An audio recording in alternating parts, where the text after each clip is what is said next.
Welcome to our Thursday night book launch. I'm super excited tonight. As a matter of fact, the poet who connected Jay and I is here tonight, Gregory Janikian, and I love that reading, and I'm really looking forward to this one. My name is Malika Albrecht, and I'm the founding editor of Redheaded Stepchild. We only accept poems that have been rejected elsewhere, and we are actually open up for submissions this month of August. So if you have any rejects, which a lot of us do, please consider sending them to Redheaded Stepchild. I'm going to not take too much time, but I did want to hold up the book, Loving in Truth. Yeah, Jay, fabulous. And I do want you to talk about how you chose the cover, or did the publisher choose the cover? And also, what's your preference for people buying the books? If they wanted to get it signed, can they send something to you? And I can, good. Yeah, I could put that in the chat section. Yeah, you can give them my email if you like. Perfect. That's what I was going to ask, if that's okay. So I am going to read the bio. I did put it into the chat section if you want to look through that. And you may already know this, but this is a new and selected. So Jay has published 7 books of poetry, and 5 of them were with Louisiana State University Press. This is his newest selection, and it draws on the previous 6 collections as well as offering new poems. As you may know, he's shown up in lots of different publications, many that you might have seen or aspire to be in: the Kenyon Review, the Georgia Review, Southern Review. He's also a dance critic for the Hopkins Review. And I'm going to turn it over to you, Jay. I'm going to make you a spotlight. I hope you're not still pixelated. Are you? I am to myself, but as long as I'm not to anybody else, that's fine. You look good here. Okay, good. I look like a hooked rug or something like that on my own screen, but I don't care. Thank you all for tuning in. As Malika said, Loving in Truth came out last year during, of course, the pandemic. And of course, I haven't had a proper in-person launch for it yet, but I've had a couple of these online launches, and I really want to thank Malika for making this possible. Thank you so much. What I'm going to do, I'm going to read poems from throughout the book, from all over my career. But I think I'm going to start with a very short poem that's the most recent thing I wrote. You may have heard that in the Medici Chapel in Florence during COVID, they were closed, and so they were trying to clean the tombs there, the sculptures, the Michelangelo sculptures. And they conducted an experiment. They unleashed, this is according to New York Times, they unleashed grime-eating bacteria on the artist's masterpiece marbles. So this is dedicated to my friend Bruce Bennett, who called my attention to this. And it's called The Love Song of Bacterium Serratia Ficaria SH7. On the tomb, the vermin come and go, sucking on Michelangelo. I told you it was short. So we're going to proceed into Loving in Truth. And I think I will start with a poem called Only Child. I'm reading these roughly in chronological order, and then I will finish with a handful of newer poems. This is called Only Child. The situation is that 2 people are in bed, and there's a dialogue between them. Only child. A small child is standing at the bed. That's what you said. That's what you're saying as I shake off the shock of your voice, rocking me awake. Then your eyes open and you chant this text. Can you remember what I said? Can you remember? You said a small child is standing at the bed. Before that, before I woke, I think I asked, who are you? What's your name? Who are you? And then I can't remember what will happen next. Something awful, something terrible. That's why I wake. Something to the child? I can't remember. Hold me. You breathe deep. Talk of your daughter off at school, your boy off with his father. Imagine, the only child to get you up at night for water is the small child of this visitation, voice jingling like smashed glass, hand dangling an eyeless bear. Our child. I cradle you, your back and bottom sweating in the dark. We breathe together, and the dark at my back cradles me.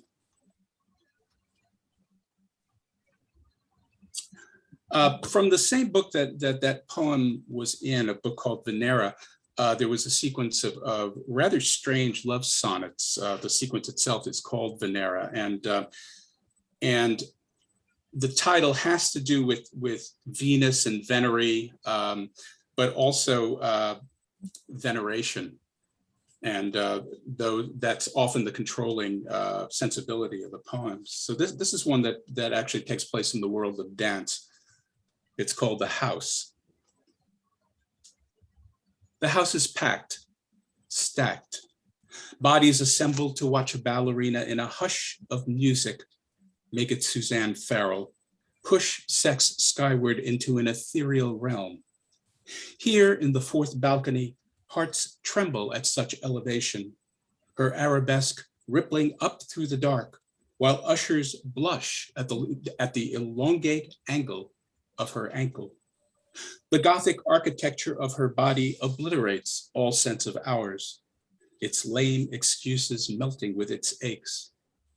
My lady is built like that, propped up by knees and elbows, the shelter of her hair, her hearth call, dance, enter and be danced to another home. The sequence, the poem sequence, the sonnet sequence, and I'll read another one now. The sonnet sequence harkens back to early sonnet sequences that were addressed to an idealized woman. And so there's an idealized female sensibility that goes throughout the whole sequence. And sometimes it makes it seem as though the poems are about lusting after the Virgin Mary. It's not really quite that, but so here is a poem called The Table, and it's a twist on the Annunciation. What the poem does is imagine the Annunciation where the angel Gabriel comes to tell Mary she's going to bear the Christ child. It's imagined from the angel Gabriel's point of view. The Table. The angel is in love with her. He wants to break his contract as the messenger. He wants to speak for himself. But what terror in choosing the dreck of human romance, to feel wing feathers scattered to the winds. Worse, to have to eat, to kneel at her altar. He who's never so much as tasted water, his airy gorge rising at those communions. The bread, not even bread, but always tasting like human flesh. The wine rich, disgusting as blood. Yet he'd eat at her board. He'd grow bones for her. If he could encounter her by chance somewhere, a garden, say, even he might offer her some food, some fruit or something.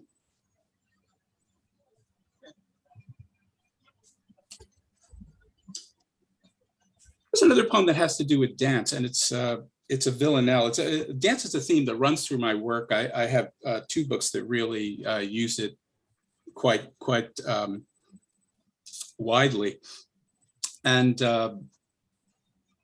this is a villanelle. So you'll hear two refrains repeated alternatingly throughout the course of the poem. It's called Midair. A dance that ends in midair doesn't end. The stage blacks out, but there's no curtain call. For even if the curtain should descend, the dancers, turned to shadows, still extend their breathless steps behind the fabric wall. The dance that ends in midair cannot end for Orpheus, bound for a distant land, bearing his torch into the lightless hall, where even if the curtain should descend, eye losing eye, hand suddenly seeking hand, the glancing blow of tragedy won't stall the dance that ends in midair. It cannot end all gravity, the dancer's upright friend who sets them leaping, keeping us in thrall. Then even if the curtain should descend on our performance, looking back, we send our bodies forward, leaping to a fall, a dance that ends midair and doesn't end, not even when the curtain must descend.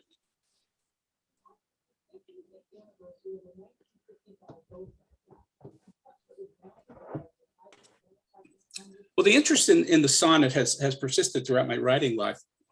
And in one of these books that deals largely with dance, a book called The Art of Gravity, I have a sequence of sonnets called Danses Macabres, which are modern takes on the ancient dance of death motif, where death comes in person as a figure and leads all the members of various levels of society off to their doom. So here's a poem called Death Goes to a Party. The title comes from, some of you are old enough to remember Life magazine, and Life magazine used to talk about itself in third person. You know, life on the forefronts of battle. Life does this, life does that. And whenever they had social events, they would often say life goes to a party. So this is Death Goes to a Party. Death does the hokey pokey and he turns himself around. Music makes you believe hair grows on scalpless skulls and bare bones jive. Look at those party animal skeletons, piles of knuckles, pothooks, and plumber's joints reveling naked. They've got a grin. They wave to a corpse tumbling in an open grave with worms bopping about its sunshine bones. Thus concludes the history of the world. No whimpering, but a great rowdy shout, a clatter and crash like crockery, pots hurled about the kitchen, hip bones shaking it in and out, all bones set on making it one last smashing time. That's what it's all about.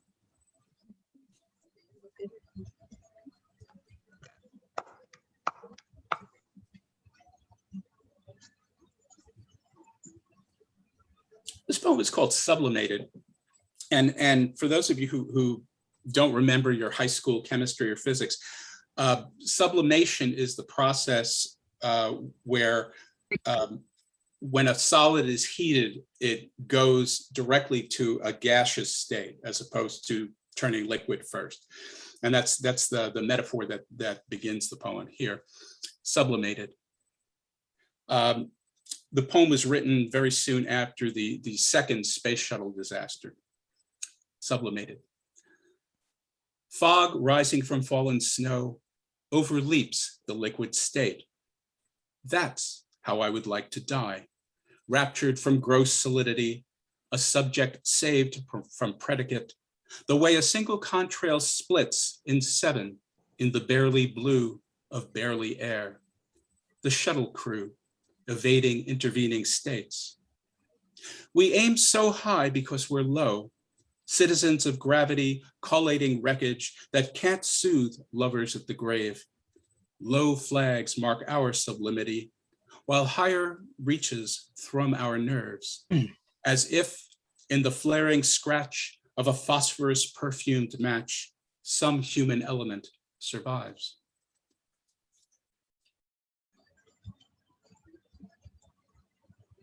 Well, let me continue this morbid strain here. I get inspiration also from works of art. My wife is an art historian, and this poem is not based on something that she would work on because it's a contemporary sculpture by a sculptor named Charles Ledre, a wonderful sculpture called Tower. And it's called Such Stuff. I'm playing a little bit with Shakespeare's "We are such stuff as dreams are made on," but what happens in the poem is rather different. Such stuff. A high stool perches on a Rietveld chair. The Rietveld sits upon a shaker table. The table straddles the ridge of a little house that rests upon a chest of drawers, supported by another chair, another table, on down to the stepladder, the sideboard, the great sprawling desk, and the wheelbarrow leaned against an antique bedstead stood on its head. The world piled up on this precarious 3-foot tower the sculptor carved, the label says, from human bone. How could anything human take in hand a just cold human rib, put its mortal architecture to the knife, and whittle into virtual life a ghost chair from this scrap of perfect spiral that guarded a heart? Is everything material? One man's mate had been his bone. Such stuff, still warm, fashioned into flesh, black hair, and an insatiable instinct for fruit and information. Thanks be to knowledge, the canker, the drop of vinegar we might not notice corrupting the wine. Thanks to the curator, we know our medium, the assembly of our clean, cruel furniture into the strange balance that maintains us staring speechless on this brittle, beautiful tower.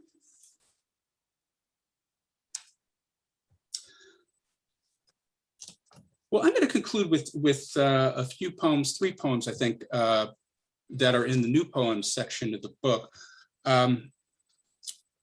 One of the, if I have more time, I'll read a little more. How am I doing on time, Malika?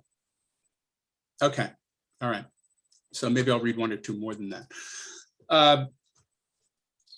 One of the sections of the new poems part of the book is a section of poems dedicated to my wife, who's listening tonight, Penny, and they are called the Penny Poems.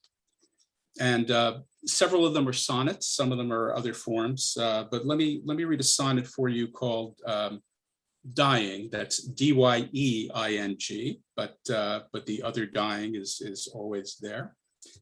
Dying. Color your hair, darling, if you must. Dye it the red of Cabernet or blood, and hide the gray lights glowing in your head like emanations from a future ghost. Neural mandates from the skull embossed upon your darker curls. I will abide your dying as long as it cheats the dead and love you nonetheless. Yet having kissed your graying part and studied open-eyed and at midnight by lover's braille, I'll stand forth ready to recite your body blind. When our curves falter, flagging with gravity, we'll pass with flying colors, grayed or dyed, advanced love granting its advanced degree.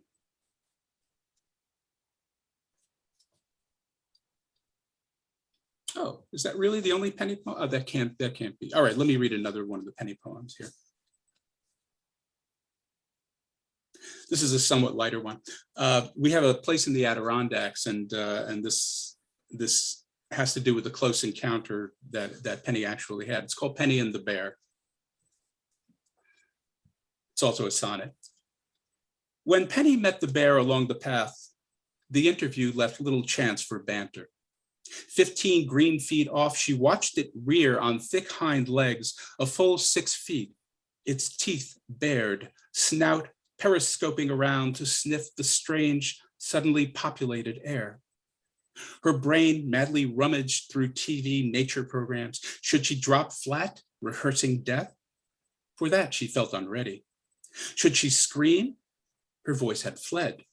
The merest human racket lay beyond her. Should she loom gigantic, hoisting high overhead her hooded jacket? She couldn't move a muscle, a stratagem that signaled it to mosey off this time.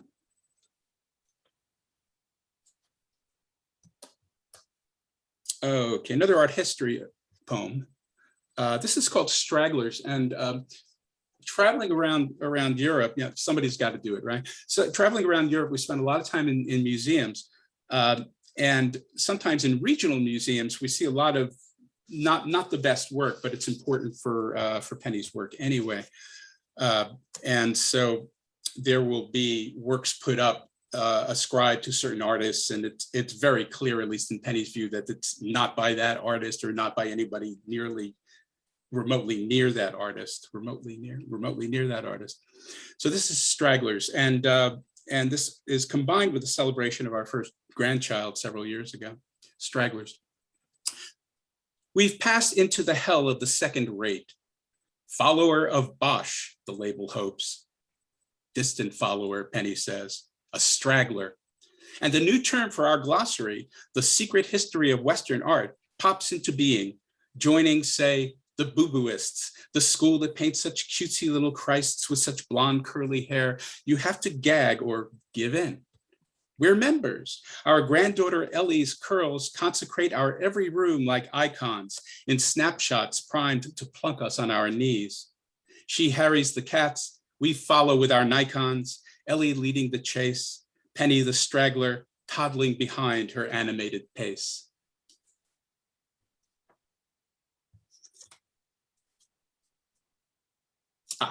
Okay. Speaking of second-rate museums, this poem also takes place in one. In Florence, actually. This is called Witness, and it's another villanelle, so you'll hear repeated lines alternating the refrains. And this does have to do with something I saw or thought I saw or may have dreamt in a museum. Witness. While waiting for you to take a leak, I turned from John the Baptist's bust and saw a tear run down his cheek. In one of Florence's less chic museums, sculptures downed with dust. While waiting for you to take a leak, I saw it, a descending streak, a miracle. How could I trust that tear down John the Baptist's cheek? Well, neither he nor I could speak. I might have seen the might, I must, while waiting for you to take a leak, or spider with a silent shriek, for exiting, when I discussed the tear on St. John's rundown cheek, you looked as if I gushed in Greek, hair-shirted, munching locusts, just because you chose to take a leak while tears ran down the statue's cheek.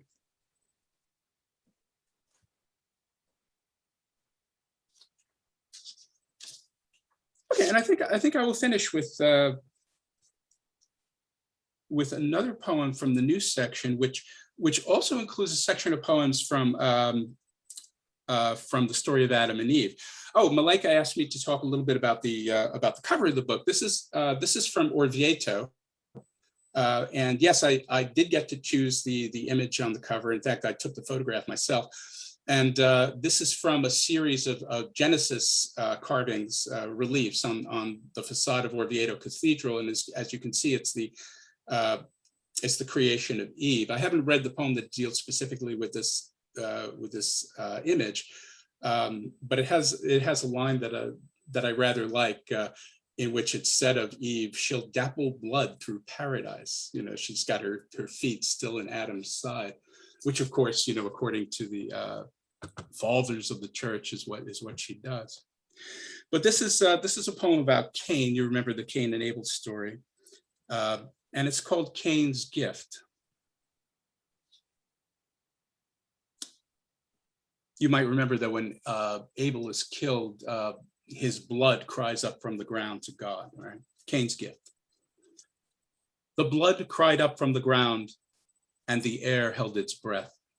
The earth's sunset-stained face, now an epitaph for Abel's head and hands, thrust up from the grave. That childish face profiled, those hands clasped, a child imagined by the sculptor, petitioning the God who'd let the model murder play out unimpeded.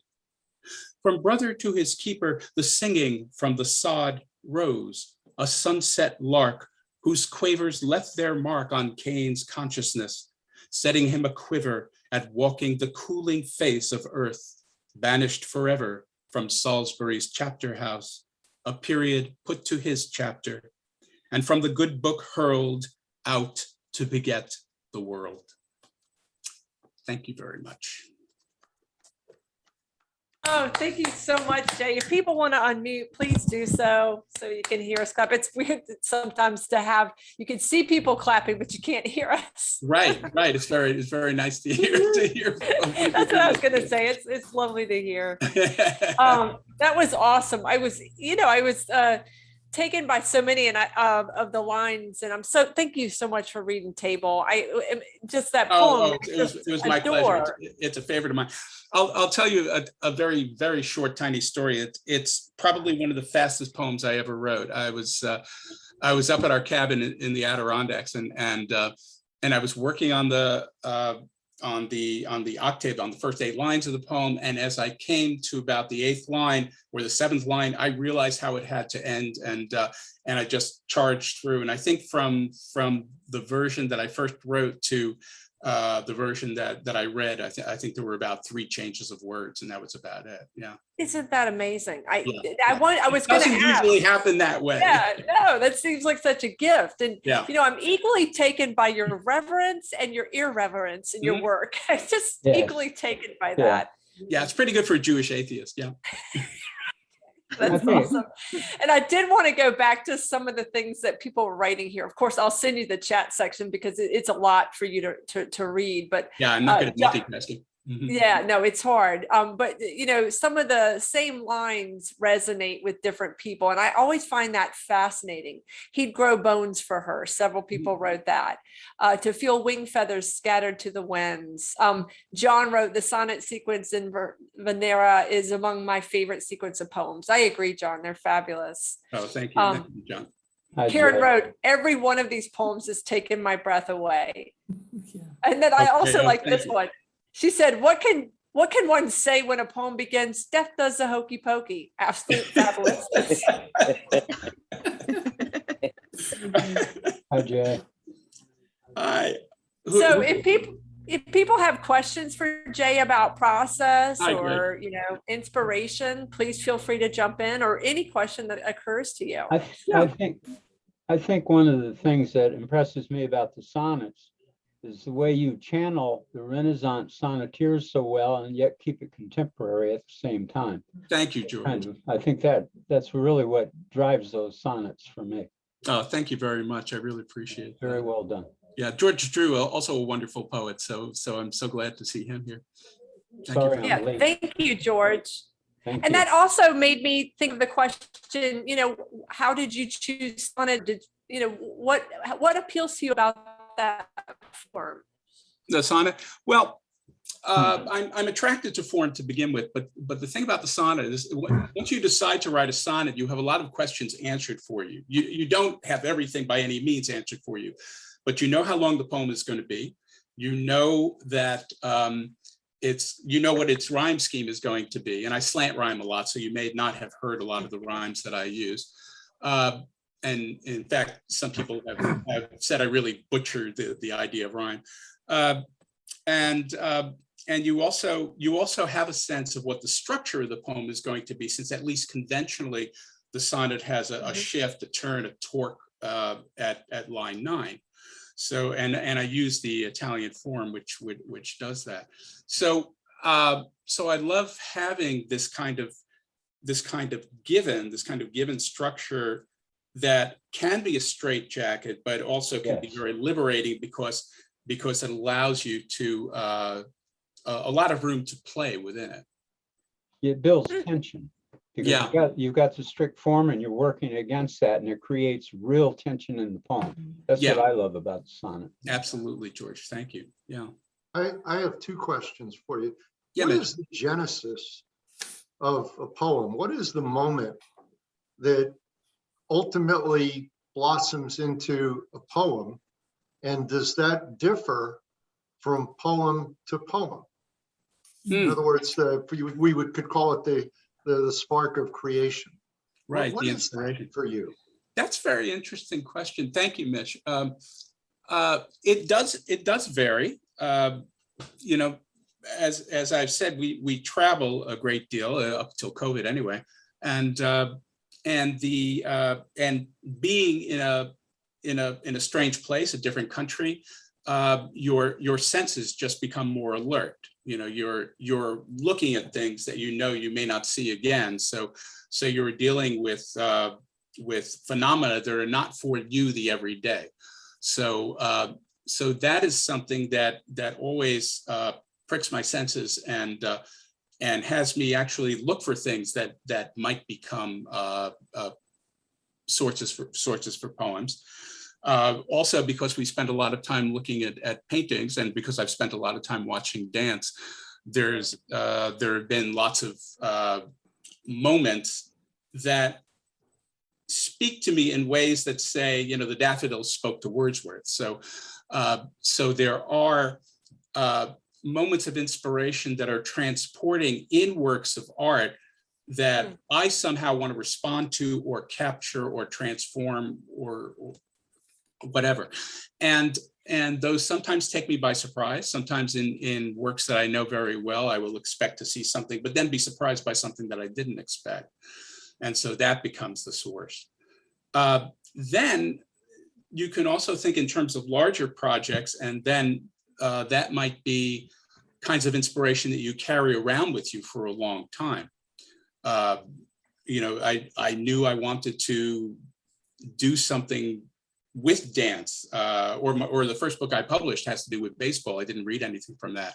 I knew I wanted to write something about baseball. I didn't know what it was going to be, but that was always gnawing at the back of my mind until I figured out a way to approach it. And then there were lots of local surprises along the way that were able to inspire me.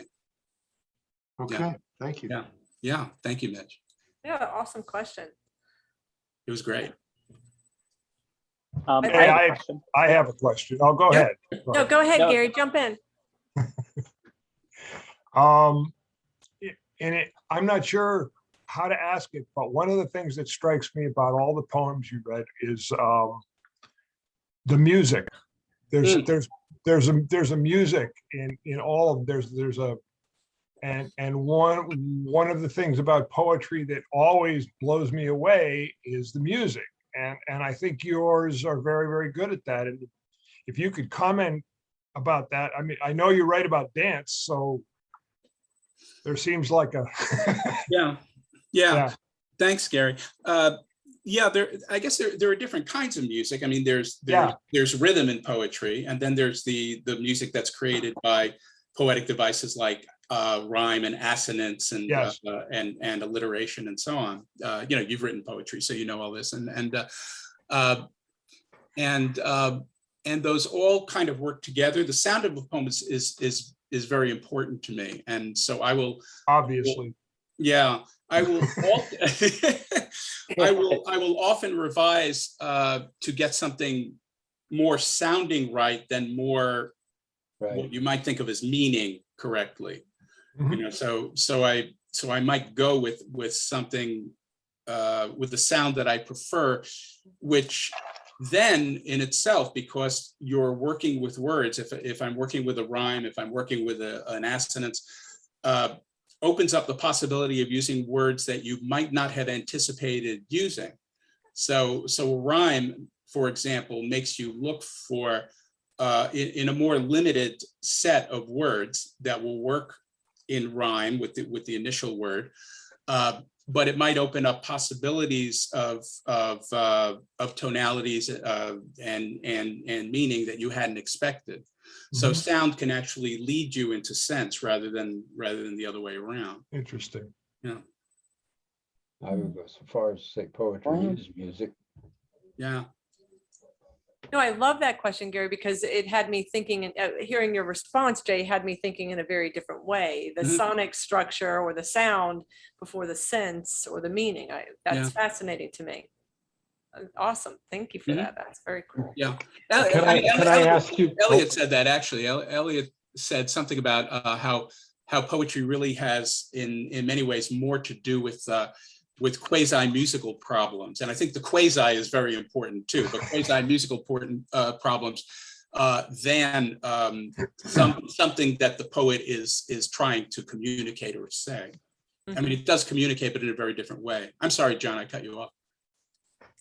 No, I was going to ask you why you, the importance of dance, but how that came about as your subject area. And Well, I've been watching dance since I was in high school. I had a high school girlfriend who dragged me to the ballet and modern dance, and I surprised myself by falling in love with it.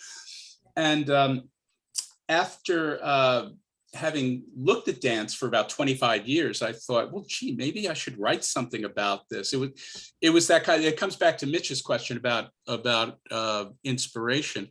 It wasn't that a particular dance knocked me in the head and said, oh, that's a poem. It was more that I had this body of inspiration that I thought I should be tapping into and seeing what I can do with it. And then once I started investigating and remembering dances and seeing more dances, then it began working in the other way as well. Things in dances that started surprising me, shocking me, that I hadn't noticed before, that were able to work their way into the basis for poetry. Yeah. Jerry, how do you know when a poem is finished? Well, it's funny. I was emailing my friend Buddy, who appears on your screen as Mark Roberts, the other day about how I have a poem that's dedicated to him because he in addition to being an excellent poet and fiction writer, is a very talented rock musician. And so I have a poem dedicated to him called The Rock and Roll Angel that I keep revising. It has published in 3 different versions. And I still don't think I have it right. So that's a poem that's given me fits, and I feel terrible about it because I love Buddy so much and I want this to be a great poem for him. But it's not bad. But every once in a while you think something is finished, I think, and maybe longer than every once in a while. Who is it? Who said? Was it Mallarmé or somebody else who said that a poem was abandoned? Abandoned, yes. Yeah, right. I don't know if I buy that. I think when some poems are finished, and then other times it's like Jan van Eyck saying, Als ich kann, this is the best I can do, Yes. Which can also be a brag as well. So you don't always know that a poem is finished, and sometimes showing it to somebody will say, well, take out this line and that line, and that's your poem, and sometimes that can happen as well. Yeah, now I kind of want to hear that poem to Buddy, though. Yeah. Oh, shall I? All right. Yes, please. Yes. Okay, thank you. All right, it's called The Rock and Roll Angel. It's dedicated for BD Love, to BD Love. Who comes in clouds of makeup and flesh, haloed in henna, lacquer, trash? Who descends in garments like a star and bursts new from the black hole of the bar in a blinding aura? The angel explodes in light and sound. Fury estranges us from his human form. His masquerade eye sears us all. The Telecaster bumps his hip like a carved tablet. A Telecaster is a particular kind of Fender guitar. The Telecaster bumps his hip like a carved tablet. Platinum strings gleam in their liquid shrieking against the blood-red pickguard. The melting voices of creation radiating sin. Take us with you into the world of light. Our world howls to us, but in your throat is noise made music. It leaps off the frets dazzle and quickens in your larynx. In the billowing fireball, we merely singe. Your wings fan brightness. Your silver nerves change our blood to thrum with electricity and rhythm engendered in the midnight city.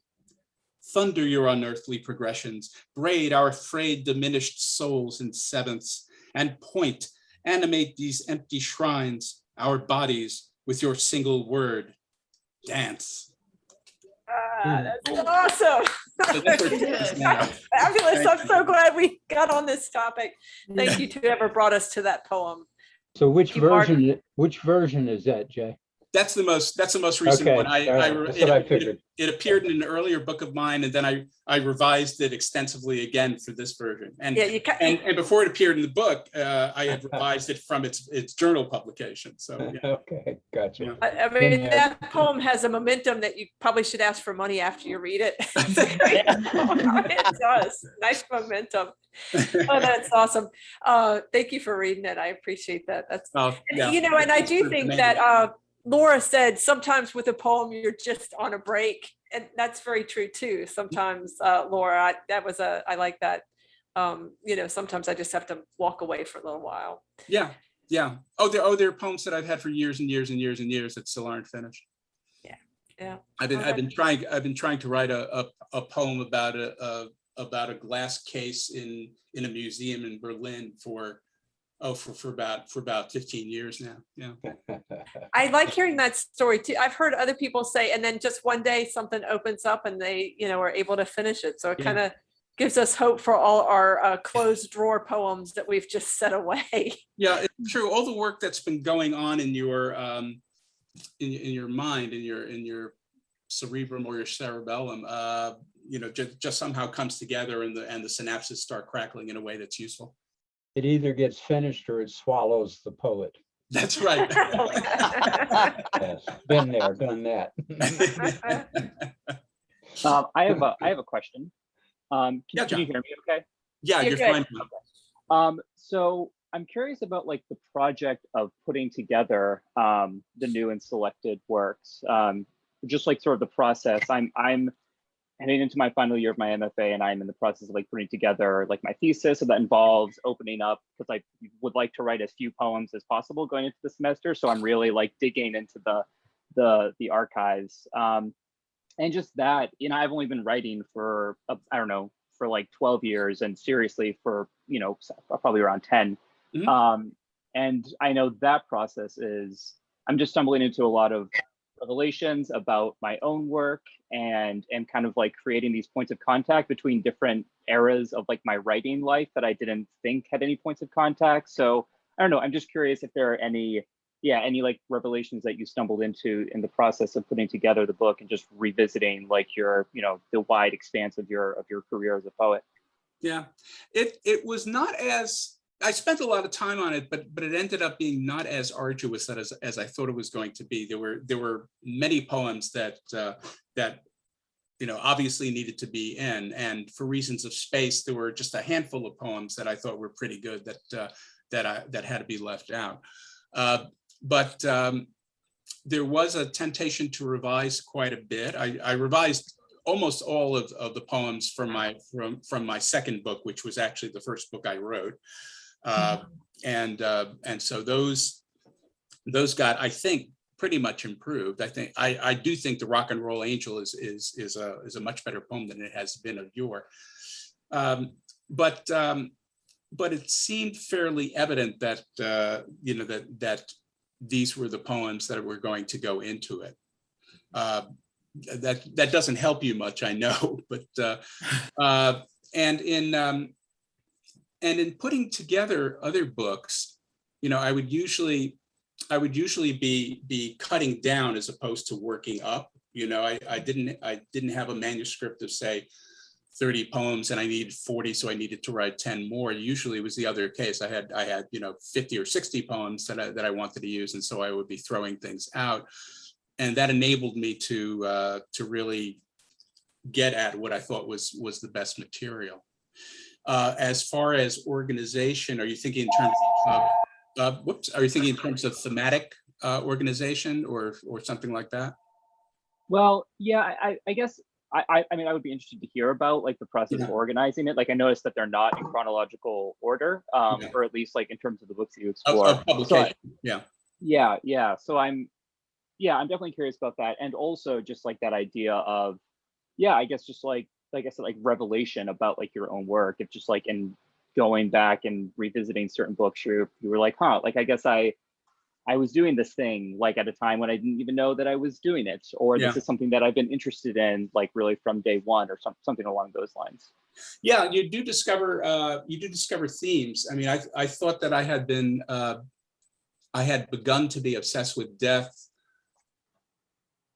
about 15 or 20 years ago, but I saw, in going back through my work, that has been there all along. That I've had a morbid streak entirely. So that was a kind of revelation.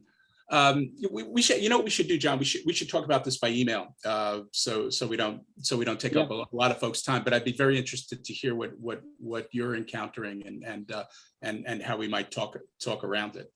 Yeah, absolutely. Okay. It's nice to hear talked about, though, because I think ordering of books is a challenge for anybody that you know, starts it. One thing that's helped me is that I tend to write in sequences. So and what I like about that is that you don't then have to reinvent the poetic universe every time. Things are participating in a similar world, and sometimes the sequences don't end up being sequences. For example, I have a lot of poems about photography that did not end up being a section of a book that was about photography. They ended up being scattered throughout a number of different books.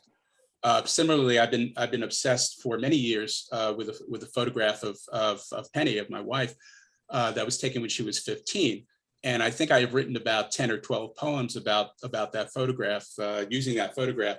But those poems don't appear together in a single section. They have appeared in different books in different guises, as they have successfully talked to other poems that are surrounding them.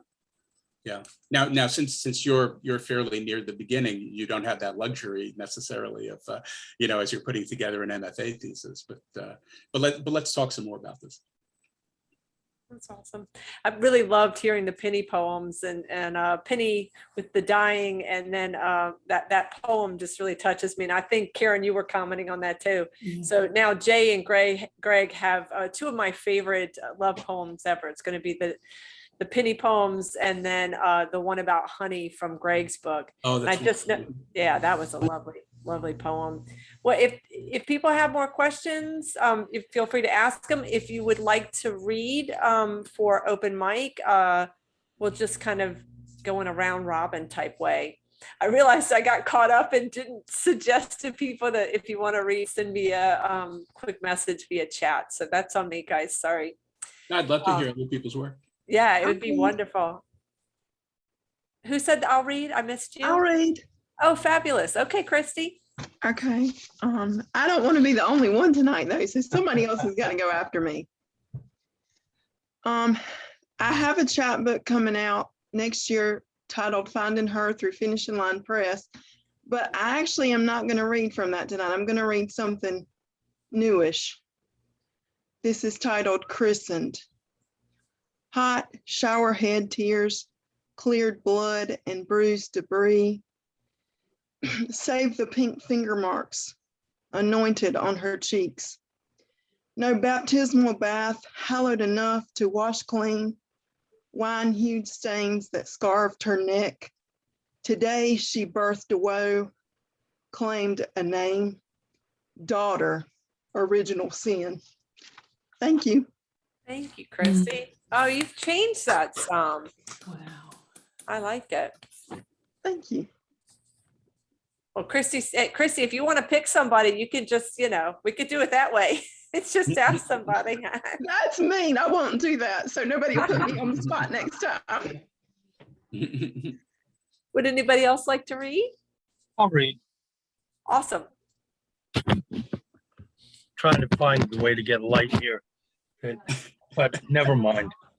I was going to read another poem, but after Jay's, I thought I would read a dance poem, or this is the second of a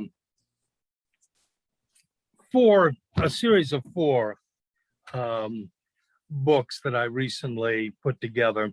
And this one's called Where She Dances. Nice. And I grew up in Iran.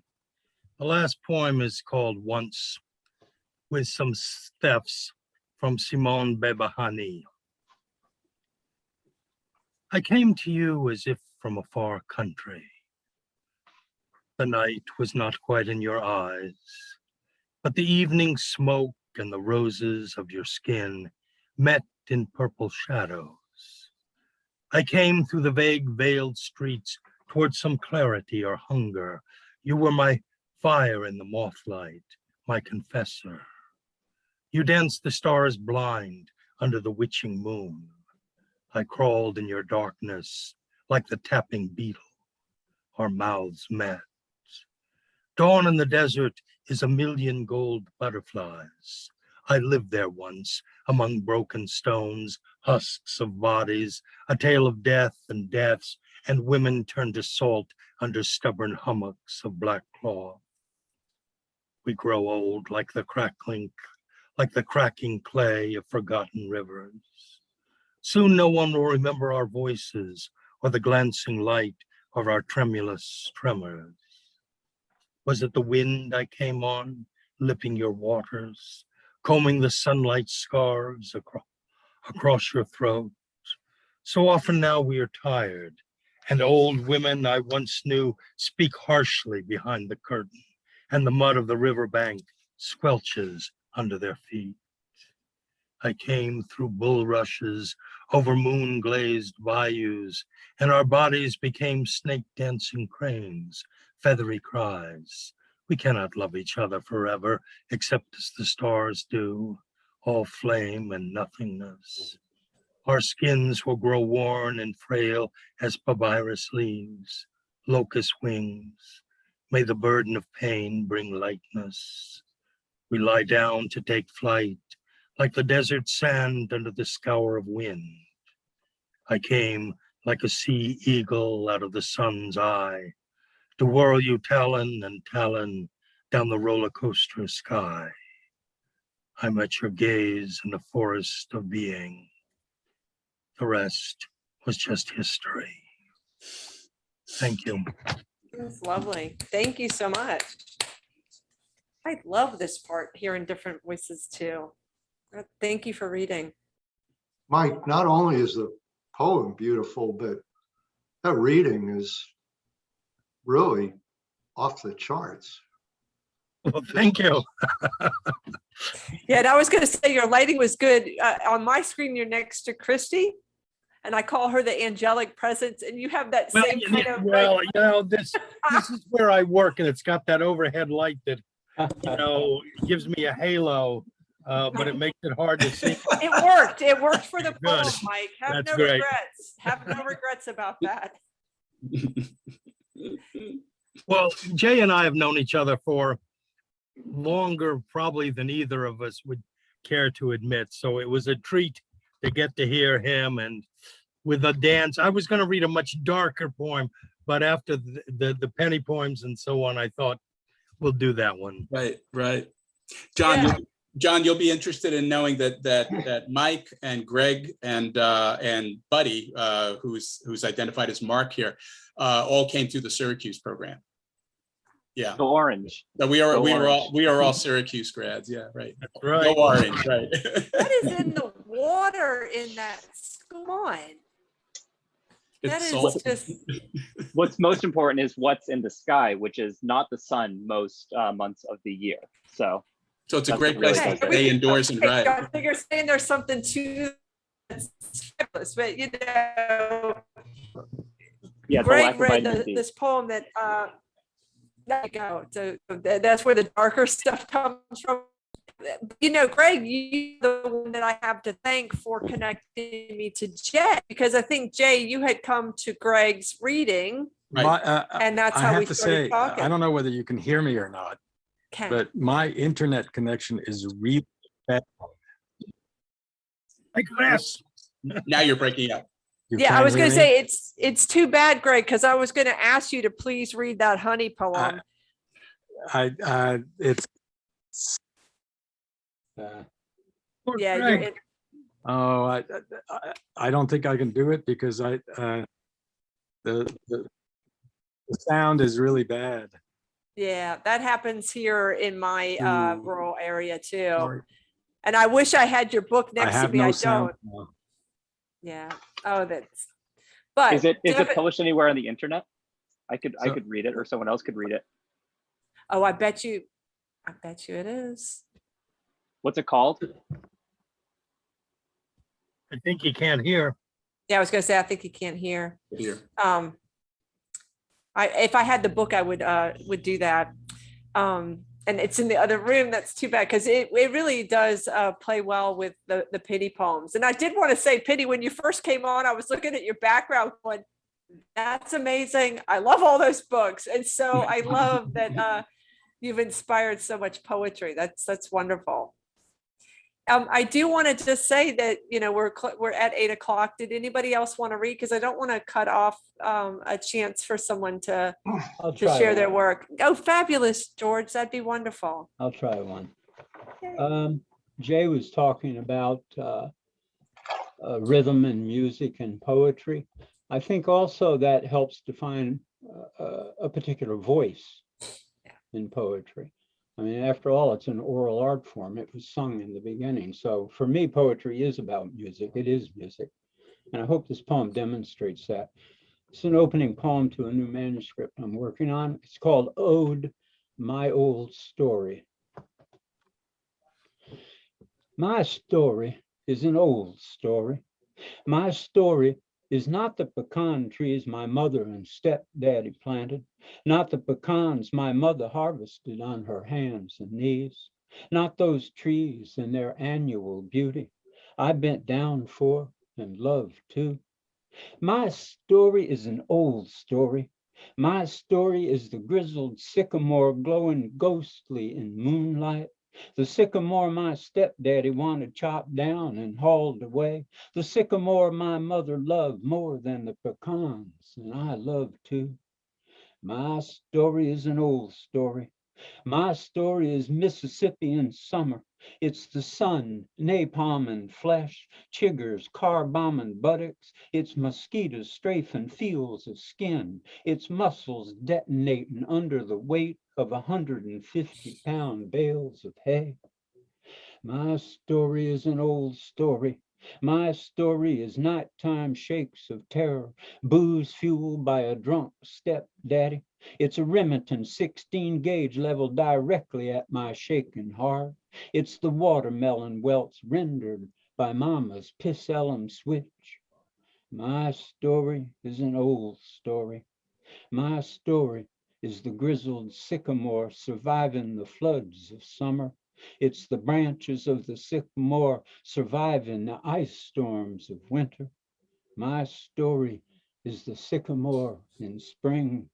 My story is its scarred bark. Oh, that's fabulous, George. Thank you.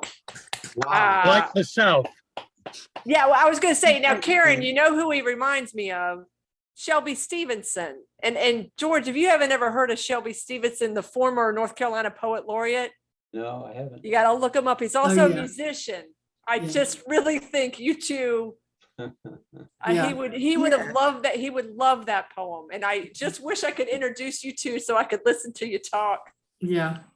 If you have Shelby Stevenson, Well, the most of- Stevensons brothers were well known in North Carolina. They were hog farmers, did barbecue, but they all played instruments, every single one of them. Funny you should mention that. I have a chapbook coming out in the fall, and it's called Hog, a Delta memoir.